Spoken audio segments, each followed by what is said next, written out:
حضرت موسیٰ علیہ السلام نے پوچھا، یا اللہ، تیرے ناراض ہونے کی نشانی کیا ہے؟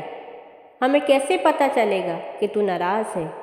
تو اللہ تعالیٰ نے فرمایا، جب تم دیکھو کہ بارشیں بغیر موسم کے ہو رہی ہیں اور حکومت بے وقوفوں کے پاس ہے اور پیسہ بخیلوں کے پاس ہے، تو تم سمجھنا کہ میں ناراض ہو چکا۔